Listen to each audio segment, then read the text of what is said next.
지금 저희가 사무엘상을 쭉 읽어가고 있는데 사무엘상 25장에 기록된 아비가일과 나발에 관한 이야기는 다윗이 사울을 2번 살려준 이야기 중간에 있습니다. 24장에서는 사울이 이 발을 가리려고 이제 그 대변을 보려고요 동굴에 들어가 있었는데 그때 다윗이 옷자락만 자르고 살려준 이야기가 기록되어 있습니다. 그리고 26장에서는 이 사울이 또 다윗을 잡으러 왔었는데 군인들이 빙 둘러있고 가운데서 자고 있었죠.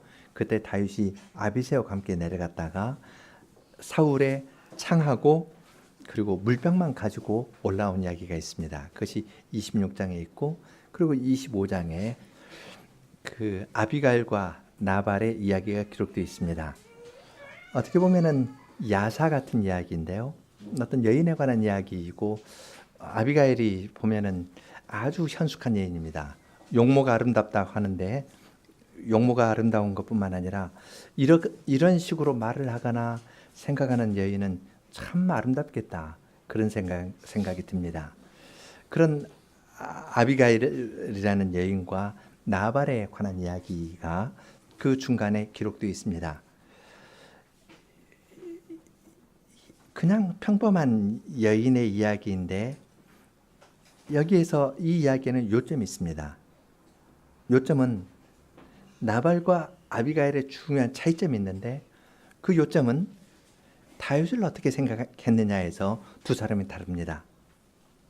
다윗을 하나님이 세우실 왕으로 생각하는 것이 아비가일이라면 나발은 다윗 이야기를 듣고 그는 이세의 아들일 뿐이고 또한 주인을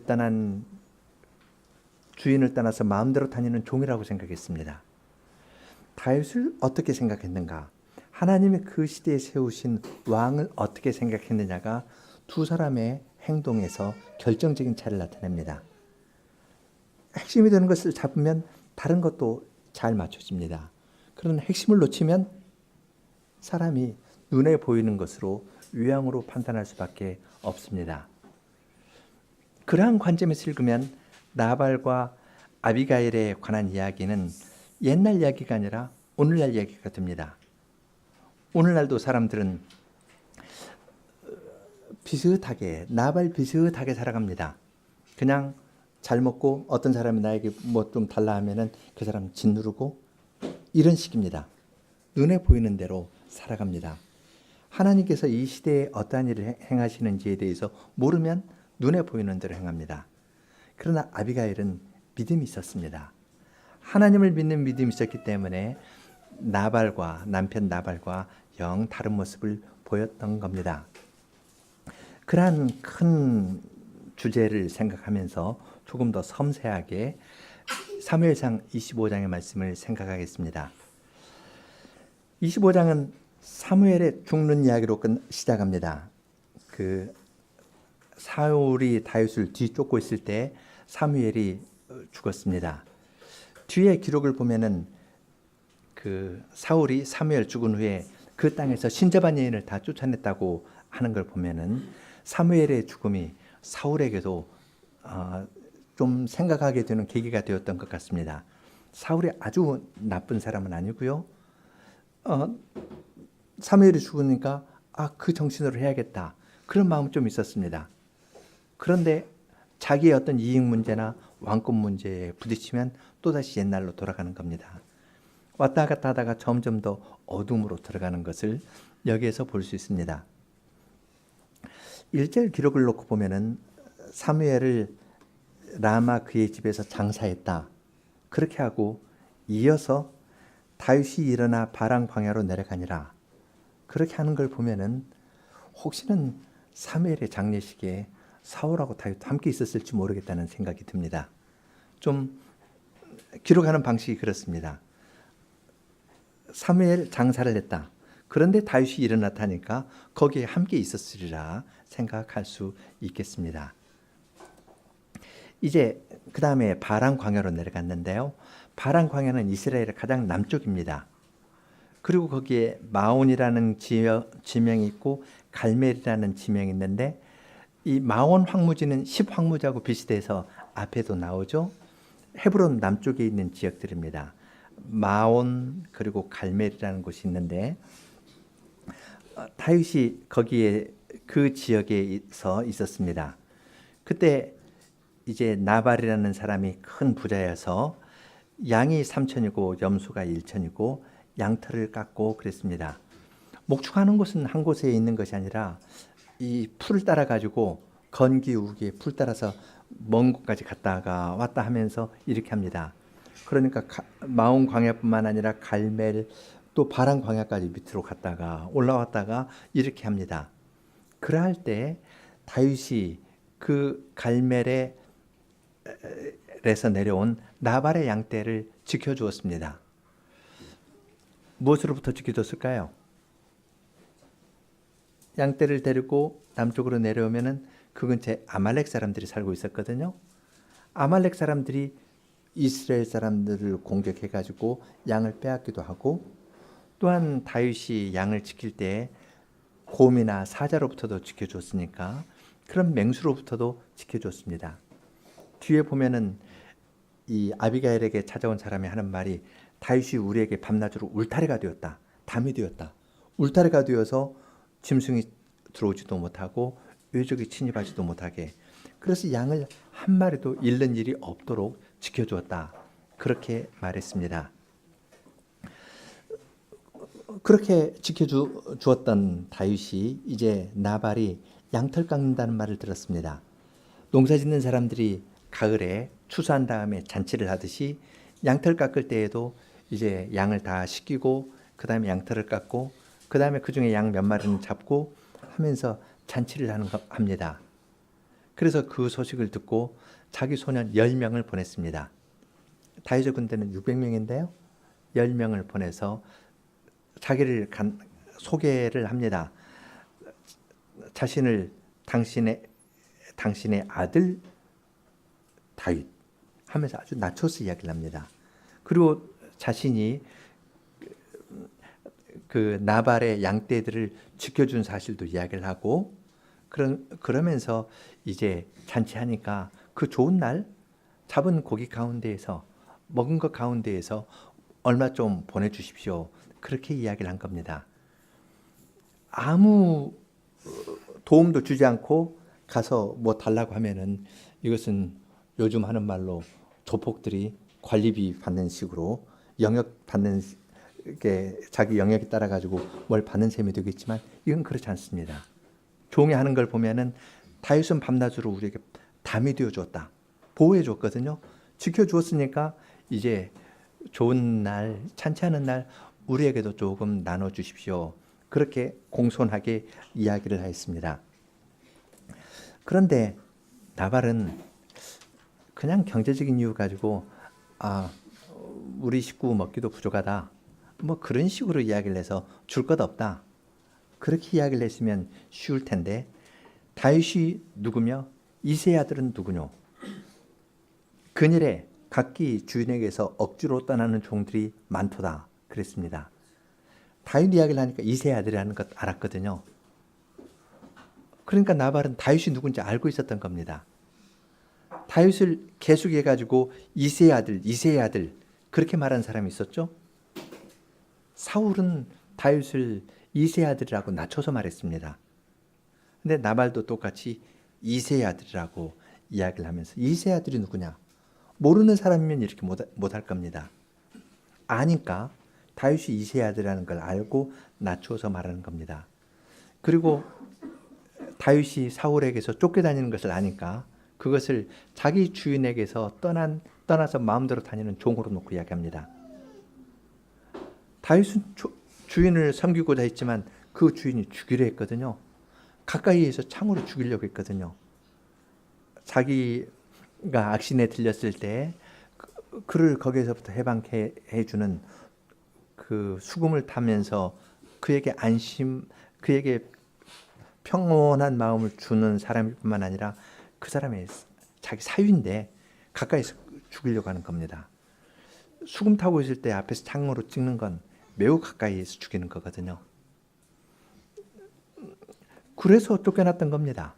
지금 24장, 26장에서 살려준다 해놓고 또 쫓아가거든요. 그런데 나발은 그렇게 생각하지 않고 주인을 억지로 떠나가지고 마음대로 돌아다니는구나. 왜 사울에게 순종하지 않느냐 하면서 다윗을 가장 낮출 수 있는 대로 낮춰가지고 이야기를 했습니다. 다윗의 명예를 그냥 짓밟아 버리는 겁니다. 다윗은 사무엘에 의해 가지고 기름 부음을 받았습니다.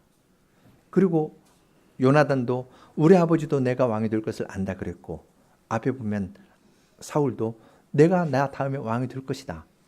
내가 왕이 된 다음에 우리 집을 해하지 말라. 그렇게 이야기를 했습니다. 그러니까 이 왕을 그렇게 짓밟는다는 것은 이건 매우 미련한 일입니다. 그러나 나발은 많은 사람들이 왕이 될 것이라고 알고 있는 그 다윗을 이새의 아들이라고 주인을 떠난 종이라고 하면서 그의 명예를 땅바닥에 확 던져버리고 짓밟아 버렸습니다. 그 이야기를 듣고 돌아오는 다윗의 사원들의 마음은 어땠을까요? 그들은 돌아와서 그 이야기를 다윗에게 있는 그대로 다 전해주었습니다. 그 자리에 함께 있으면서 들었던 다윗의 600명의 군인들은 어땠겠습니까? 그들은 아주 끌어올랐을 겁니다. 자기들이 어떻게 그들을 보여줬는데 우리의 지도자 다윗에 대해서 집단한서 마음대로 다니는 노예로 비유해가지고 말하는가 하면서 아주 화가 났을 겁니다.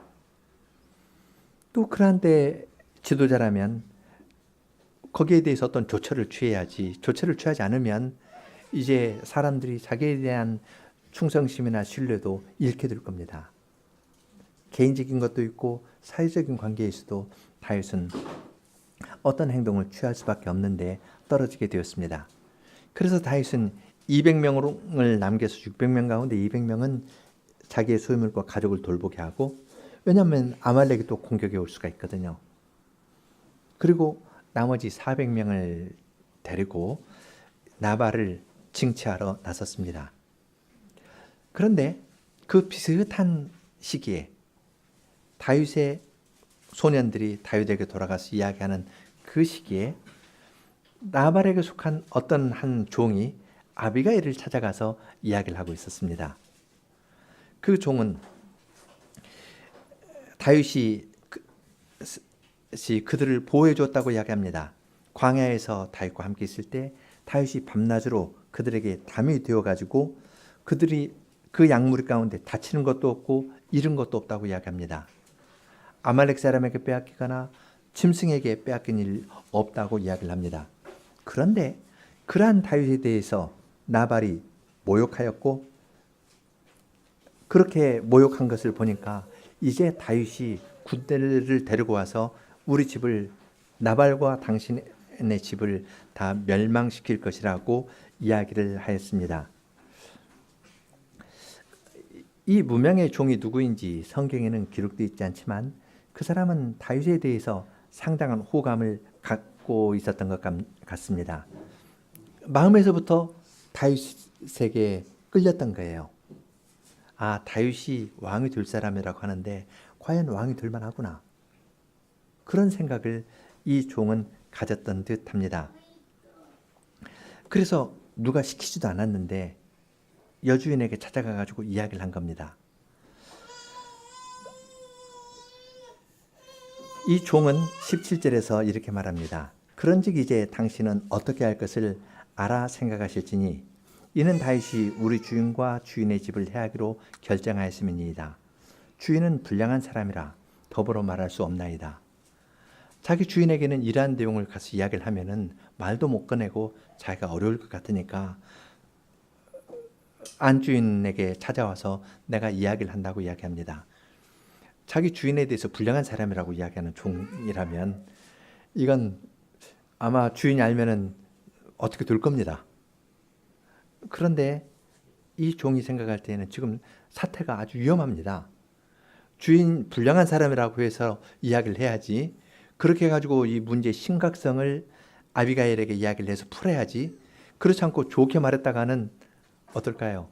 다윗이 와서 공격하면 자기도 죽습니다.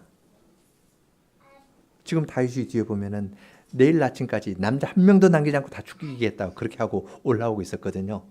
그러니까 이 종은 가만히 있으면 우리 죽는다. 그렇게 생각을 한 겁니다. 광야에서 다윗의 군대 600명이 어떻게 잘 훈련되어 있는지 양떼를 지키는 데서 훈련된 걸 봤거든요. 그 사람들이 와가지고 자기들을 공격하면은 자기들은 금방 죽을 걸 알았습니다. 그러니까 이렇게 죽게 되었을 때에는 주인에 대해서 그렇게 말해도 되는 겁니다. 주인에 대해서 우리 주인은 불량한 사람이라 이런 말 해서 문제의 심각성을 알려야지. 그럴 때에도 말 안 하고 점잖게만 이야기한다면 그건 일을 제대로 대처하는 일이 아닐 겁니다. 이 종은 참 지혜가 있습니다. 그런즉 이제 당신은 어떻게 할 것을 알아 생각하실지라. 잘 생각해 보십시오. 사모님. 그렇게 하고 뒤로 물러섭니다. 아비가일에게 이렇게 했으니까 지금 아비가일이 준비한 떡 200덩이 그 사람들이 600명이니까 세 사람이 하나씩 먹게 떡 200덩이 포도주 어떻게 해가지고 준비해가지고 보내고 어떻게 하십시오. 그런 말 안 합니다. 이 종은 아주 현실적으로 잘 알면서 자기가 할 말 안 할 말을 정확하게 있습니다. 과격한 말을 할 땐 했습니다. 해야 됩니다. 그래야 문제를 정확하게 아비가일에게 알릴 수가 있죠. 그러나 그 선을 넘어서 말하진 않았습니다. 그 다음 잘 생각해 보십시오. 그렇게 이야기를 아주 지혜롭게 했습니다. 아비가일은 그 말을 듣자 금방 알았습니다. 아비가일은 현숙한 여인이었거든요. 현숙한 여인에게 종이 찾아와가지고 모든 것 다 이야기를 하면은 그 종이 미련한 겁니다. 이 종은 나말은 미련하지만 아비가일은 현숙한 여인인 줄 알았기 때문에 이 정도 사실만 아주 긴급한 겁니다. 그 사실만 이야기를 했습니다. 그때 아비가일은 이 문제의 심각성을 알았습니다. 그래서 18절 보면 급히 떡 200개, 포도주 2 가죽부대, 그리고 양 5마리 잡은 것, 5마리, 볶음곡식 5세야, 검포동이 100송이, 무화과 200을 취해서 나귀들에게 싣고 먼저 가라고 챙겨서 보냅니다.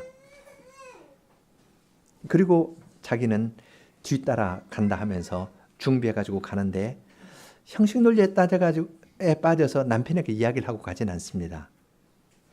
지금 이건 선을 넘은 겁니다.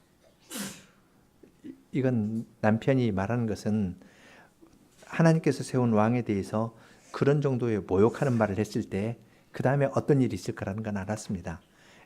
남편에게 이야기를 하고 순서를 밟아서 하는 것가 아니라 남편에게 이야기하지 않고 곧바로 소년들을 따라갔습니다.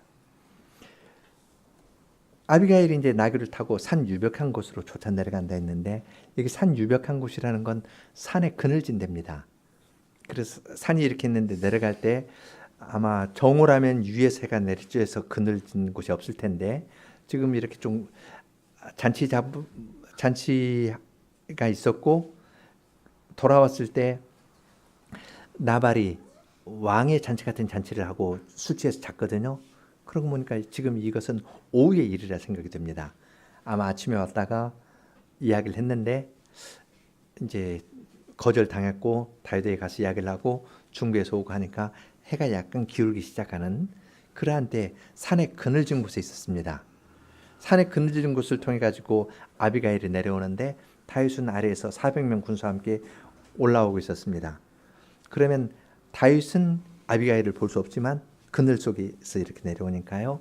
아비가일은 다윗을 볼 수 있었을 겁니다. 다윗을 보고 그 다음 말을 보면요. 20절에 보면 아주 그림 같습니다.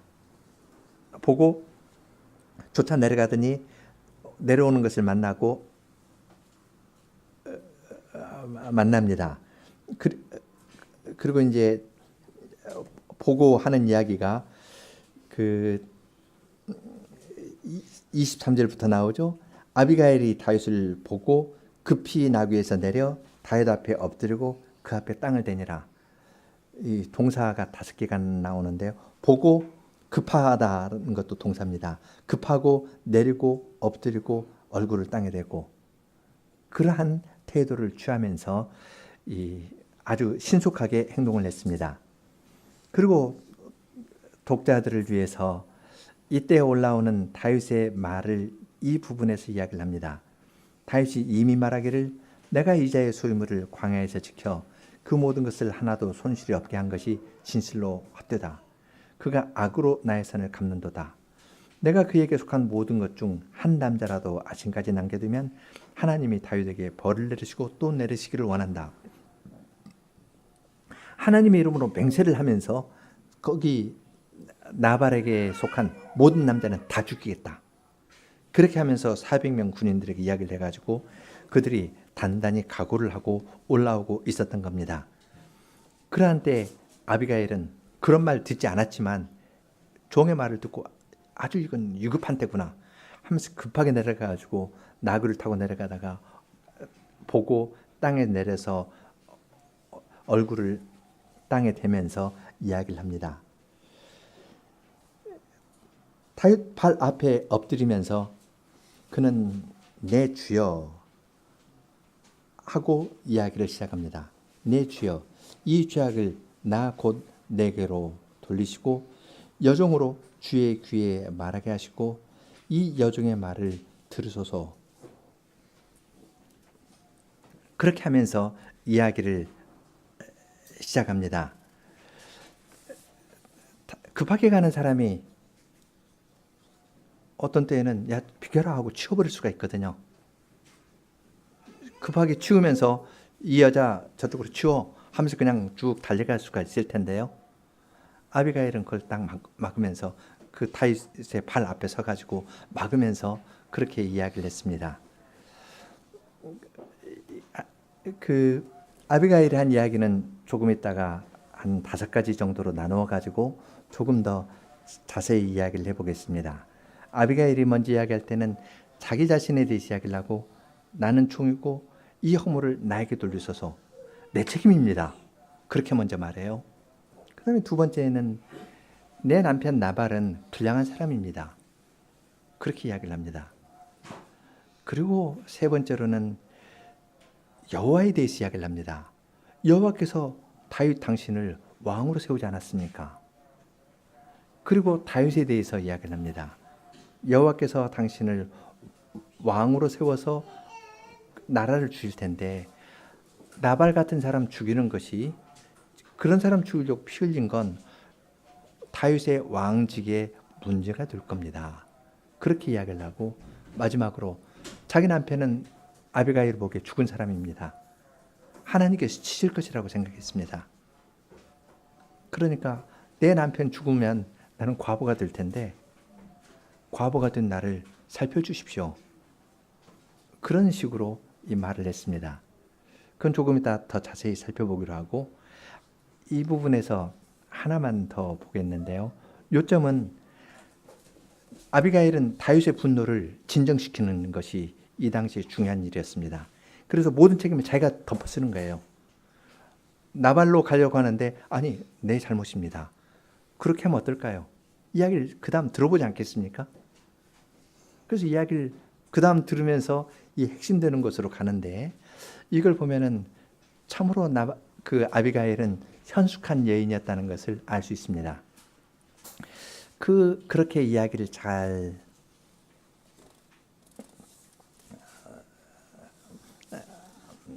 하는데요. 그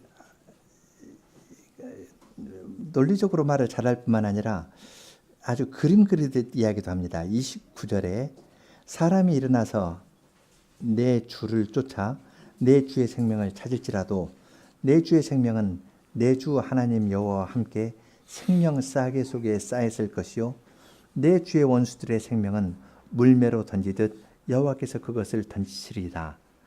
그런 말을 합니다. 생명 싸개라는 말이 있고 그 다음에 물매하고 대비를 시킵니다. 지금 다윗이 이러한 결정을 하게 되는 것은 앞뒤에서 24장, 26장에서 사울이 자기를 쫓아다니고 있거든요. 사람이 누구에게 쫓아다니고 압박받고 있다는 것은 심리적으로도 매우 어렵습니다. 그런 상황에서는 어떤 일이 있을 때 조금 더 과격한 결정을 하기가 쉬운데, 그러한 다윗의 마음에 아주 넉넉하게 이야기합니다. 사람이 일어나서 내 주를 쫓아 내 주의 생명을 찾을지라도, 이건 자기 남편 나발하고 관계없는 이야기입니다. 다윗의 마음에는 사울이 자기를 쫓아다니는 것에 대한 염려고로 꽉 차 있는데, 어떻게 아비가일은 그런 것으로 씨름하는 다윗의 마음도 알면서 이야기를 합니다. 그렇게 할지라도 내 주의 생명은 내 주 하나님 여호와와 함께 생명 싸개 속에 쌓여 있을 것이다. 생명 싸개라고 번역했는데, 이 싸개라는 말은 주머니입니다. 생명을 넣는 주머니인데요. 이건 그 당시에 일들을 생각하면 잘 알 수 있는데요. 목자들이 양을 이렇게 몇 마리인지 이렇게 세잖아요. 그렇게 할 때 양떼에 놓고 이제 양 우리에 넣을 때 셀 때 어떻게 세냐면, 이렇게 양의 생명을 상징하는 주머니가 하나 있어가지고 들어갈 때마다 작은 돌을 하나씩 넣는 됩니다. 그러면 여기 100마리 들어갔으면 100개. 그 다음에 나갈 땐 또 이렇게 빼고, 이걸로 이제 양의 생명을 상징하는 것과 같은 건데요. 생명 싸개의 주머니가 하나 있고 또 다른 주머니가 하나 있습니다. 그 주머니는 그 다윗이 골리앗과 싸우러 갈 때 물맷돌 주머니가 있습니다. 그건 동글동글하고 아주 단단한 것들, 그런 것들로 된 겁니다. 이미지인데요. 생명 싸개로 있으니까 생명 싸개에 있는 돌은 이건 꺼내서 던지지 않습니다. 잘 보호를 하는 겁니다. 양이 몇 마리인지 이걸로 표시가 되고 있으니까요. 생명 싸개처럼 하나님께서 임금님의 생명은 보호하고 있을 겁니다. 그렇지만 이 사울 같은 사람의 생명은 물맷돌처럼 던지는 거예요. 이 생명 갖고 있는 것가 아니라 던져버립니다. 그러니까 임금님이 지금 사울에게 쫓겨다녀서 염려한다 하지만 염려하지 마십시오. 목자로 이야기를 하자면 여호와와 함께 생명 싸개 안에 감춰져 있으니까 결코 생명을 잃는 일이 없을 겁니다. 임금님을 쫓는 사람은 물매로 던지듯 여호와께서 던져버릴 것입니다. 이렇게 이야기를 합니다. 한순간에 이렇게 이야기할 수 있을까요? 만일 그러려면 누가 이 대사를 써주고 나귀 타고 오면서 막 외웠다가 다윗 보면서 이렇게 외우듯이 이야기했어야 될 텐데요. 써줄 사람도 없고 그러지도 않았습니다. 이것은 아비가일이 다윗에 대한 소문을 가졌을 때 마음에 품었던 겁니다. 그러한 신앙이 있었기 때문에 아비가일은 다윗에게 와서 곧바로 그처럼 이야기할 수 있었던 겁니다.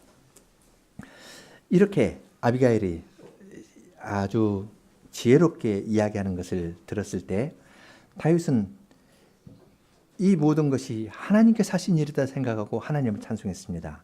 32절에 오늘날 너를 보내어 나를 영접케 하신 이스라엘 하나님 여호와를 찬송할지로다. 이 여인이 한 것이 아니라 하나님께서 이 현숙한 여인을 통해서 나에게 말씀하신다 생각하고 하나님을 찬송했습니다. 또 너의 지혜를 칭찬한다. 이건 찬송한다는 말하고 같습니다. 하나님께는 찬송이 되는 것이고 아비가일에게는 칭찬한다, 찬송한다. 또 내게 복이 있을 것이다. 이 지금 찬송한다, 칭찬한다, 복을 준다는 말이 히브리어로는 같은 단어인데요. 그 아비가일의 이란 말이 참으로 지혜 있는 말이었고 하나님께서 나온 것이고 이 지혜는 복된 것이고 또한 그러한 것으로 인해서 다윗이 하나님을 찬송하듯이 아비가일에게 이 하나님의 복이 있을 것이다 하면서 그를 높였습니다. 오늘날 내가 피 흘릴 것과 친히 보수하는 것을 내가 막았다. 너의 말이 아니었으면 내가 가서 피를 흘리고 내 손에 칼에 피를 묻혔을 것인데 그걸 막았다 이야기를 하면서 그 평안히 돌아가라 하고 이야기를 했습니다. 아비가일이 다윗을 만나가지고 이야기를 잘 한 다음에 아주 극적인 겁니다. 주님의 은혜로 그걸 막았어요. 그리고 돌아와서 봤더니 자기 집안에 정말 멍청한 사람이 하나 있었습니다. 그 멍청한 사람은 왕을 알아보지 못했을 뿐 아니라 자기가 왕이 된 것처럼 생각해서 왕의 잔치 같은 잔치를 열어놓고 사람들 청해서 잔뜩 먹이고 자기는 포도주에 취해서 정신없이 비몽사몽간에 있었습니다. 왕을 알아봐야 되는데 왕은 못 알아보고 자기가 왕처럼 된 겁니다. 왕의 잔치 같은 잔치를 배설하고 대취했습니다. 크게 잔치하더라도 거기 소년 10명 왔으면 10명에게 먹을 것 좀 주어서 보냈으면 되거든요. 근데 자기가 왕이 되고 싶으니까 다윗은 깔아뭉갠 겁니다. 왕을 못 알아보고 깔아뭉개버렸습니다. 그리고 이제 대취해가지고 있으니까 아비가일이 술 취한 사람에게는 이야기할 수가 없어서 그냥 그 밤에는 가만히 있고 그 다음날 술 깨니까 그 전에 있었던 이야기를 다 했습니다. 그랬더니 이 나발은 또 낙담해가지고 몸이 돌처럼 굳었고 한 열흘쯤 있다가 하나님께서 치시니까 죽었습니다. 나발을 치신 분은 하나님이셨습니다. 하나님께서 세우신 왕을 알아보지 못하고 자기가 왕인 채 했던 그 어리석은 자 나발은 하나님이 치시니까 죽었다고 기록이 되어 있습니다. 그 소식을 듣자 다윗은 다시 한번 여호와를 찬송했습니다. 나발의 악행에 대해서 자기가 친히 원수를 갚지 않고 하나님께서 갚아주시도록 했는데 그러한 일을 생각하면서 다윗은 여호와를 찬송했습니다. 그리고 다윗은 아비가일에게 사람을 보내어 가지고 아비가일을 자기 아내로 삼았습니다. 왜냐하면 아비가일이 그날에 내 주 여종을 생각하소서 하면서 자기를 맡기는 말을 했거든요. 이 아비가일을 볼 때 자기 남편 나발은 죽은 사람과 같았습니다. 왜냐하면 하나님이 세우신 왕에 대해서 그렇게 짓밟는 식의 말을 한다면 자기가 왕이 된 것처럼 하면서 그렇게 짓밟아버리면 하나님의 심판밖에 없다. 이런 판단을 바르게 내린 겁니다. 그럼 나는 과부가 될 텐데 하면서 자기를 살펴달라고 이야기를 했는데 아주 아비가일이 지혜롭게 말한 것을 들었던 다윗은 아비가일을 데려와서 자기의 아내로 삼았습니다. 이것이 25장에서 볼 수 있는 중요한 내용인데 아비가일에 초점을 맞추어 가지고 조금 몇 가지 더 생각을 해보겠습니다.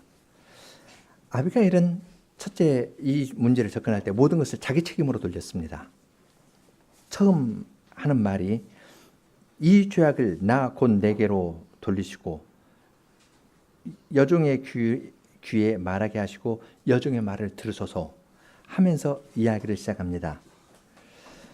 그리고 자기의 죄라고 하면서 이야기를 하는데 두 군데에서 아비가일이 자기의 죄라고 이야기한 부분을 내용을 알 수 있습니다.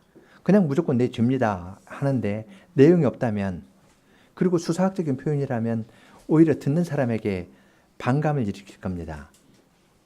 아비가일이 죄라고 이야기한 것은 그 빈손으로 25절 뒤에 보면은 여종은 내 주에 보내신 소년들을 보지 못하였습니다. 그렇게 이야기를 합니다. 보지 못해서 빈손으로 돌려보냈으니까 내가 봤으면 그 소년들에게 먹을 것을 주어서 돌려보냈을 텐데 내가 못 봤습니다. 이건 제 잘못입니다. 그렇게 이야기하는 겁니다. 얼마든지 그렇게 말할 수 있죠. 겸손한 사람은 그렇게 말할 수 있는 겁니다.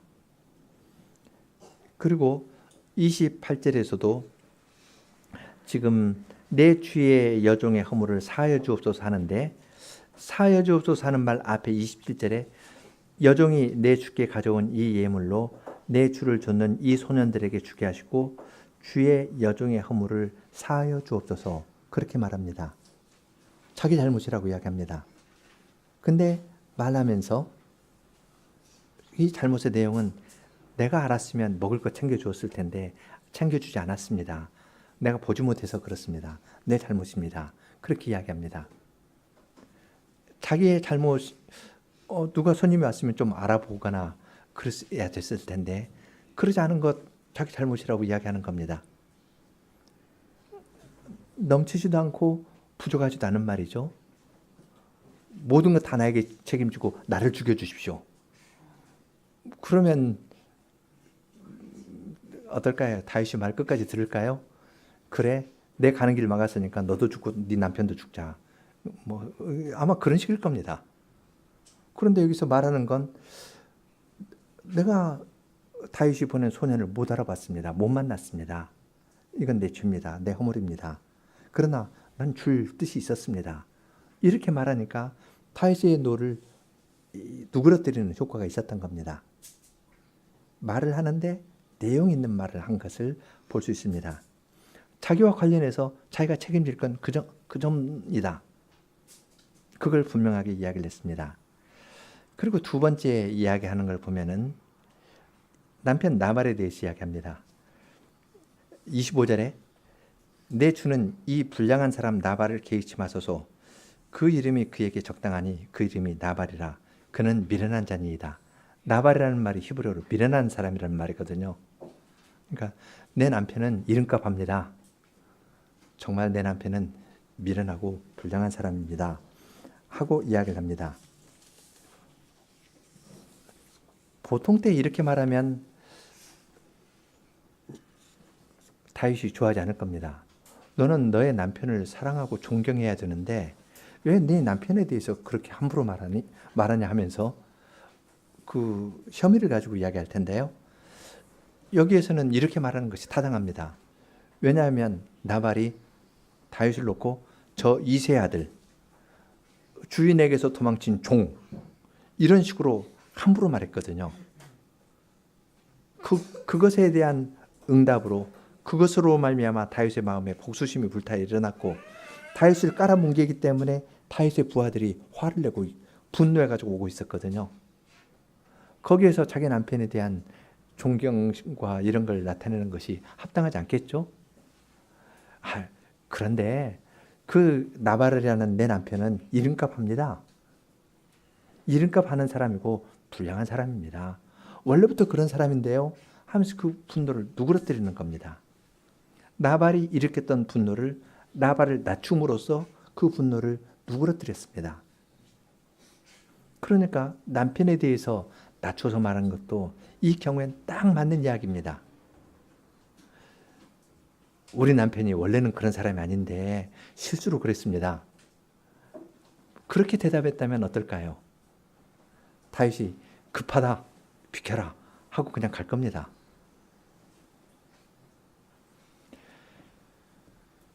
아비가일의 지혜는 거기에서 그치는 것이 아닙니다.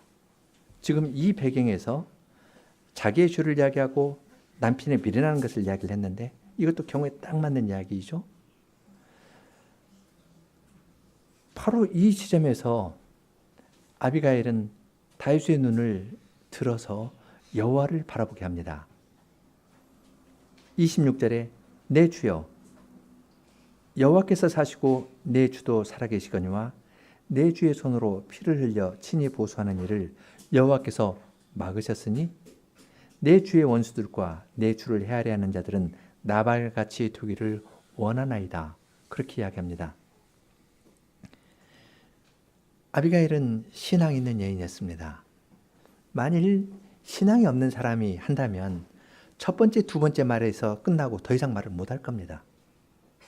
모든 건 내 잘못이니까 나를 죽이고 우리 식구 살려주십시오 하든지 우리 남편 나발 원래 이름값 하는 사람이니까 그냥 봐주십시오. 이런 정도로 이야기하고 그칠 겁니다. 하나님을 믿지 않는 사람이라면 이러한 일이 있을 때 이 사람 들고 저 사람 들어서 이걸 가지고 설득하면서 어떤 것을 막으려고 했을 겁니다. 그런데 아비가일은 다윗을 그러한 사람으로 보지 않았습니다. 아비가일은 다윗을 하나님께서 기름 부어 세우신 자라 생각하였고, 하나님께서 그러한 다윗이 자기의 손에 피 묻히는 쳐서 결점이 생기는 것을 원치 않는다고 생각했습니다. 이스라엘의 왕이 될 자가 나발 같은 사람 때문에 그 손에 피를 묻히면 결점이 들 수 있다고 생각해서 아비가일은 여호와께서 행하시는 일을 이야기했습니다. 여호와께서 친히 손으로 보수하는 것을 막으십니다. 그렇게 이야기합니다. 또 28절에 가서는 여호와께서 반드시 내 주를 위하여 든든한 집을 세우시리니 내 주께서 여호와의 싸움을 싸우시며. 다윗 임금님은 여호와의 전쟁을 수행하는 사람입니다. 여호와께서 임금님의 집을 든든히 세워서 왕가를 세워주실 겁니다. 하나님께서 행하시는 일을 이야기합니다. 그리고 하나님께서 그러한 사람은 친히 치실 겁니다. 그렇게 말합니다. 하나님께서 치신다고 했는데 다윗이 아니 내 손으로 내가 끝장봐야겠다 한다면 어떨까요? 신앙 없는 사람이 들지 않겠습니까? 아비가일은 아주 지혜롭게 하나님께서 행하시는 일을 이야기했습니다. 임금님은 여호와의 전쟁을 수행할 뿐이고 여호와께서 임금님의 왕조를 세워주실 겁니다. 나발 같은 자는 하나님께서 치실 겁니다. 그러니까 다윗 임금님께서는 하지 말라고 이야기를 합니다. 개인적인 복수를 하는 것이 여호와의 전쟁을 수행하는 사람에게 합당치 않지 거 아니겠습니까? 그렇게 이야기를 합니다. 아주 신앙이 있는 여인이고 신앙이 있기 때문에 그 경우에 맞게 지혜롭게 말합니다. 다윗이 이 말을 듣고도 아니 내 손으로 내가 보복하겠다 한다면 이건 잘못하는 겁니다. 이 말로 아비가일은 다윗이 나가는 것을 아주 부드럽게 막습니다. 더 나아가서 넷째로 여호와를 향해서 바라보게 한 다음에 여호와 안에서 다윗의 위치에 대해서 이야기를 합니다.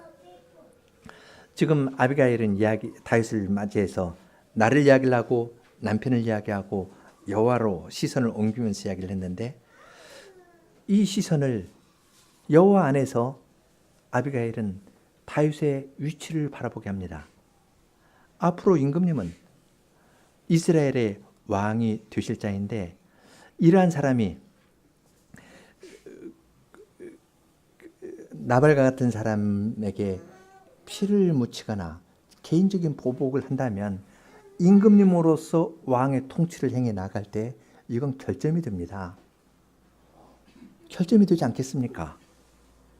하면서 하나님의 경륜 안에서 다윗이 행할 일들을 이야기를 합니다.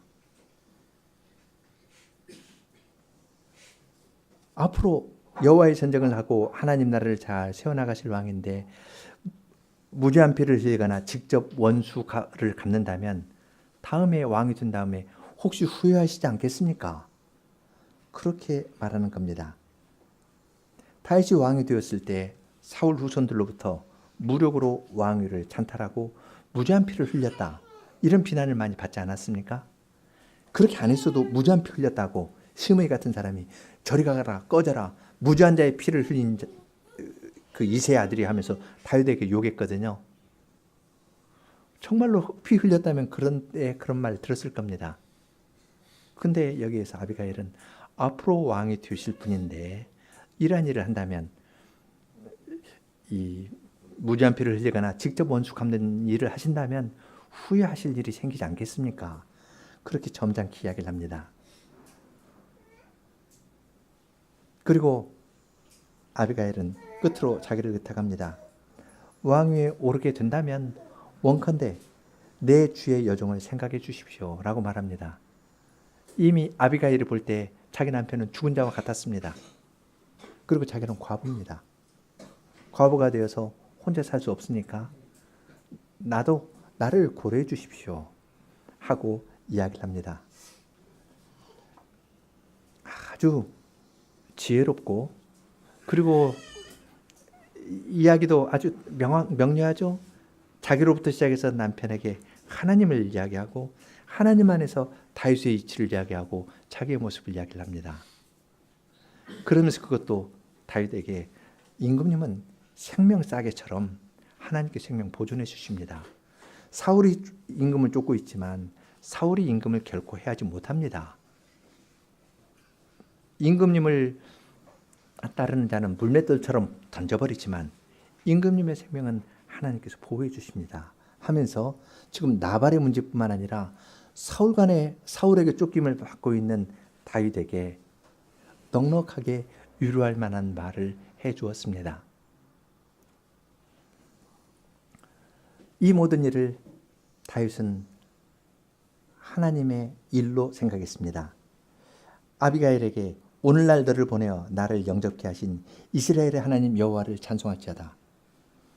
하나님께서는 자기 백성 가운데 아비가일처럼 지혜 있고 현숙한 여인을 두십니다. 그러한 여인을 통해서 하나님께서 이 일을 행해 나가시는 겁니다. 그리고 여기에는 기록되어 있지 않지만 나발의 그 종 가운데 무명의 종이 아비가일에게 가서 이야기하는 것을 봐도 하나님의 섭리를 그러한 데에서 볼 수 있습니다. 하나님의 섭리 가운데에서 종을 아비가일에게 보냈고 아비가일은 그 문제를 확실하게 알아서 다윗에게 급하게 찾아가서 이야기를 했습니다. 아비가일은 이야기하는 걸 보면 참으로 현숙한 여인입니다. 어디에서 아비가일이 그러한 현숙함을 얻었겠습니까? 머리가 좋아서 그럴까요? 사람 머리 좋다는 건 별거 아닙니다. 사람 머리 좋다는 건 방향이 이쪽으로 정해지고 저쪽으로 정해지고 이쪽으로 정해지면 이쪽으로 머리 좋은 사람은 이렇게 하고요. 저쪽으로 정해지면 저쪽으로 갑니다. 지혜 있다는 건 머리 좋다는 것하고 같지는 않습니다. 아비가일이 어떻게 다윗에 대해서 이렇게 말할 수 있었을까요? 지금 여기서 이야기하는 건 자기 집을 공격해 오려는 다윗을 막는 것이 그치는 것이 아닙니다. 처음은 막았거든요. 이건 내 죄입니다. 내가 음식 안 챙겨준 건 내 죄입니다. 이렇게 이야기를 시작하는데 그 다음 이야기할 때에는 사울에게 쫓기는 다윗의 마음을 위로하고 있습니다. 이건 자기가 당한 일보다 더 넘어서는 범위의 것을 이야기를 하고 있습니다. 그것은 아비가일이 그 전부터 다윗에 대해서 이렇게 생각하고 있다는 겁니다. 그 전부터 하나님께서 사사기의 혼란을 거치는데 사울왕을 패하고 다윗과 같은 왕을 세워서 우리나라를 새롭게 하실 것에 대한 믿음이 아비가일에게 있었던 겁니다. 그러니까 하나님께서 사울 같은 사람은 물맷돌처럼 던져버리지만 다윗 왕은 생명싸개처럼 보호해 주실 것이다. 이분이 왕이 되어서 우리나라를 이끄실 것이다. 하나님께서 그런 일을 하신다. 그런데 이분이 우리 집을 와서 공격한다든지 무죄한 피를 흘렸다든지 개인적으로 보복을 한다든지 하면은 이분의 왕직 수행에 어려움이 있을 것이다. 그런 생각을 한 것입니다. 이것과 대비되는 것이 나발입니다. 나발은 다윗에 대해서 알았습니다. 이새의 아들이라는 것도 알았습니다. 이새의 아들 다윗인 줄 알았지만 그를 이새의 아들이라고 부르면서 사울처럼 이새의 아들이라고 부르고 자기 주인을 떠난 마음대로 떠나다니는 종으로 이야기하는 것은 전혀 다른 겁니다. 그는 다윗이 자기를 보호해 준 일에 대해서 별로 감사하는 마음도 없었습니다. 그건 자기가 마음이 높았기 때문입니다. 털 깎는 날 그는 왕의 잔치 같은 잔치를 했거든요. 내가 왕이지 다른 사람은 다 깔아뭉갭니다. 이것이 미련한 겁니다. 미련함과 지혜로움의 핵심은 명민하고 머리가 뛰어난 것이 아니라 핵심을 잘 잡고 있는지 있지 않는지 거기에 따라 갈라지는 것을 여기에서 볼 수 있습니다. 아비가일은 다윗을 통해서 하나님께서 이 나라를 좋은 방향으로 인도하실 것을 믿었습니다. 사사기 시대의 문제는 그때 왕이 없으므로 사람들이 각기 자기 소견에 옳은 대로 행한 것이 사사기의 문제였습니다. 그 사사기의 혼란을 종식시킬 왕으로 하나님께서 다윗과 같은 분을 세우실 것이다. 그러한 왕을 기대했고 다윗에 관한 이야기를 들었을 때 그가 광야에서 600명의 억울한 사람들을 데리고 잘 안돈시켜서 자기 양떼의 양을 한 마리도 잃지 않았거든요. 600명이 지켜주면서요. 우리 배고프니까 먹을 것 좀 달라 하면은 짐승에게 빼앗기는 것 아니고 아말렉에게 빼앗기는 것 아니고 다윗 군대에게 빼앗기게 됩니다. 그리고 세상에서는 그런 일 많습니다. 그런데 다윗은 어떻게 600명의 부대를 거느리면서도 나발의 양무리에서 하나도 가져가지 않았거든요. 잔치하는 날 좀 달라고 겸손히 이야기했을 뿐입니다. 이미 거기에서 하나님 나라의 아름다운 것들, 이스라엘 나라의 아름다운 것들이 예표되어 있지 않습니까? 그 소식을 들었을 때 아비가일은 소망을 거기에 두었습니다. 그러나 나발은, 한 집에 사는 나발은 다윗을 알아볼 눈이 없었습니다. 자기가 왕입니다. 자기가 왕 되기 위해서 다윗은 깔아뭉개야 됩니다.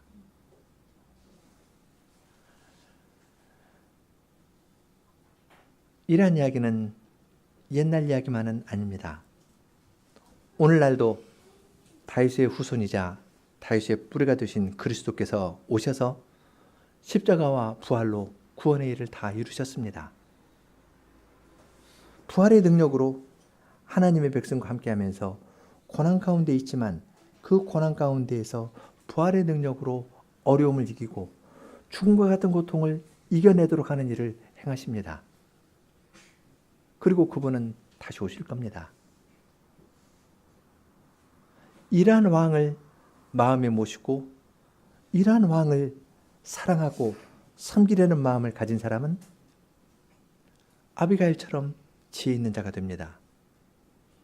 그렇지만 왕의 행세를 하는 사람, 하나님께서 지금 이루어 나가시는 이 시대 일에 대해서는 무관심하고 자기의 재물은 내가 쓰고 내가 거지처럼 벌어도 왕처럼 쓴다. 이런 식으로 그러한 태도를 가지고 살아가는 사람은 미련한 자입니다. 아비가일과 나발은 옛날 있었던 이야기만이 아니라 바로 오늘 우리의 이야기이기도 합니다. 하나님께서 다윗의 후손일 뿐만 아니라 다윗의 뿌리가 되시고 참된 왕을 우리 가운데에 보내셔서 구원의 일을 이루어나가고 계십니다. 이것을 마음에 잘 생각하고 묵상하는 사람은 다른 사람을 대할 때 말이 넘치지도 않고 부족하지도 않게 자기의 위치에서 벗어나지도 않고 모자라지도 않게 정확하게 그만큼 이야기할 수 있는 지혜를 주님께서 주실 겁니다. 하나님께서 보내신 우리의 임금이신 분을 왕으로 모시고 섬기는지 섬기지 않는지 그분을 알아보고 그분께 순종과 사랑을 드리면서 가는지 가지 않는지는 이렇게 큰 차이를 나타냅니다. 현실적인 문제에서의 지혜뿐만 아니라 영원한 생명과 영원한 사망이 갈리는 그러한 중대한 문제인 것입니다. 나발이 다윗의 왕권을 인정하지 않았다가 큰 수치를 당했는데 그리스도의 왕권을 인정하지 않는 사람은 지금 이 땅에 살 때에도 지혜 없고 자기 종들로부터도 우리 주인은 불량한 사람이에요. 말할 수 없어요. 이런 말을 들을 뿐만 아니라 아내에게서도 이름값 합니다. 멍청한 사람입니다. 이렇게 말을 들을 뿐 아니라 주님께서 다시 오셨을 때 그의 왕권이 드러날 때에는 영원한 수치에 떨어지는 것입니다. 아비가일과 나발의 이야기는 우리를 하여금 내가 참된 지혜가 있는 자인가 어리석은 자인가 생각하게 하고, 참된 지혜와 어리석음의 핵심은 하나님을 왕으로 모시고 섬기는지 섬기지 않는지 거기에 달려있다는 것을 우리에게 알려줍니다. 나발이라는 이름으로 시작하는 시편이 있는데요. 시편 14편입니다. 어리석은 자는 그 마음에 이르기를 하는데, 이 어리석은 자라는 말이 바로 나발입니다. 그래서 함께 14편을 부르겠습니다. 여기서도 어리석은 자는 마음에 이르기를 하나님 없다 망령된 말 합니다. 나발의 핵심은 다윗이 하나님께서 세우신 다윗의 왕권을 인정하지 않는 것이었습니다. 자기가 왕처럼 되려는 것이었습니다. 1절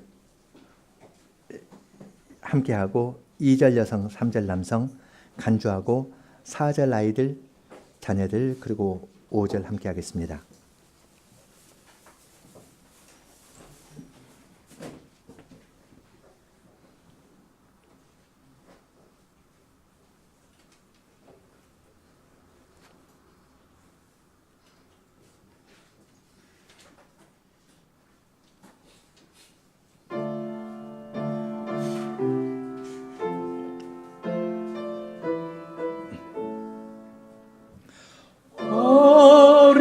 어리석은 자 마음속으로 하나님 없다 망령된 말 하네. 부패한 그들 가증한 일 안에 선행하는 이 하나도 없네. 전혀 없네.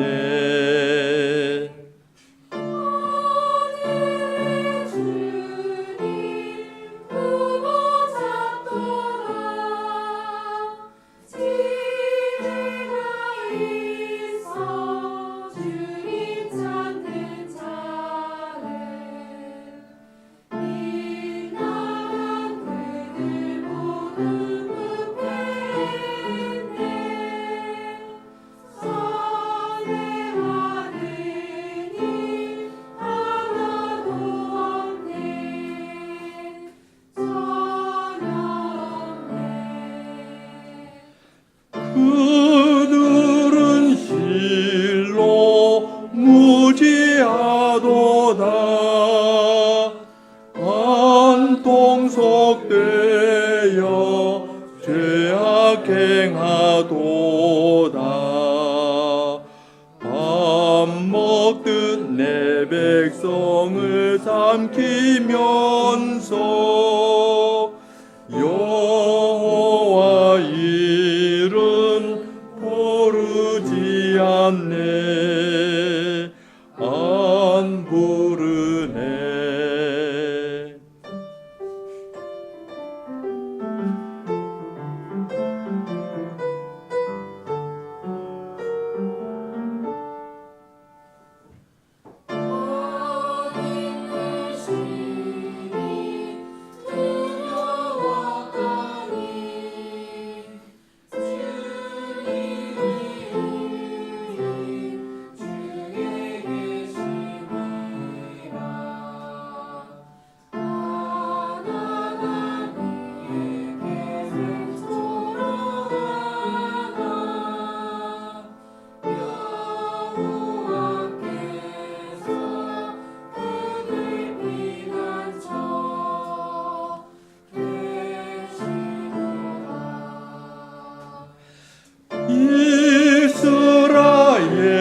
이스라엘의 구원 바라네.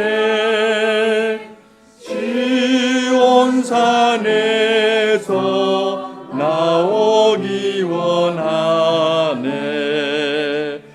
포로된 백성 되돌리실 때에 이스라엘과 야곱 족속은 기뻐하리.